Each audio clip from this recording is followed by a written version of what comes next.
친한 선임병, 후임병 사이에 작은 신체적 접촉만으로도 강제추행으로 엄하게 처벌받는 경우가 많습니다. 형법 같은 경우에는 10년 이하의 징역 또는 1,500만 원 이하의 벌금에서 벌금형이 있는데 군형법상에서는 1년 이상의 징역으로만 처벌할 수 있도록 해서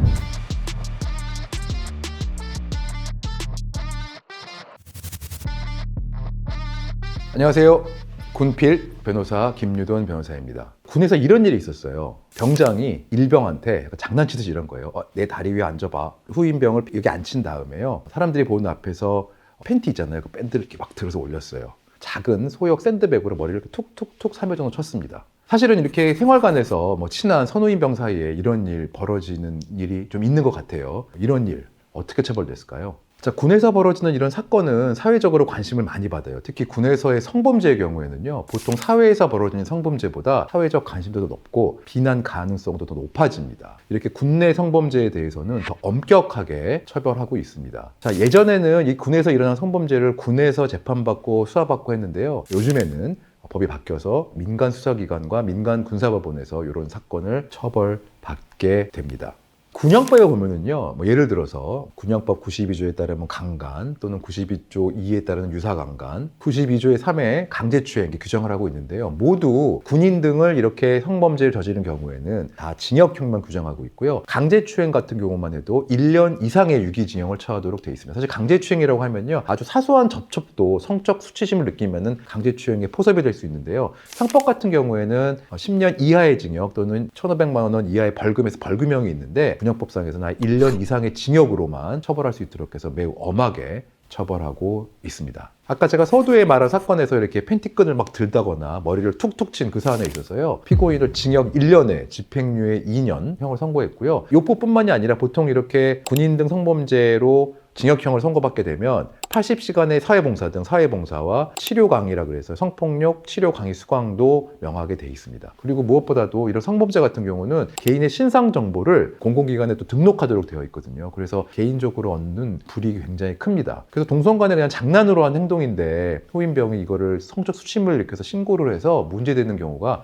아주 많이 있는 것 같습니다. 이런 일이 있었어요. 병장이 막 일병 후임과 얘기하던 중에 갑자기 침상 잡아봐 한 다음에 볼펜인데 손가락으로 이렇게 항문 부위를 막 찔러본다거나, 흡연하는 중에 이렇게 가슴을 좀 이렇게 움켜쥔다거나 이런 식의 행동 절대 하면 안 되죠. 근데 이거를 장난으로 생각하고 했다는 게 문제인데요. 이런 행위를 할 때 분위기가 그렇게 안 좋진 않았어요. 그래서 사실은 병장은 진짜 분위기가 장난이었는데 이렇게 엄하게 처벌받나요? 라고 하지만 실제로 이것도 징역 1년에 집행유예 2년, 성폭력 치료 강의, 심지어 이 경우에는 아동 청소년 관련 기관에 취업을 제한하는 처분까지 받았습니다.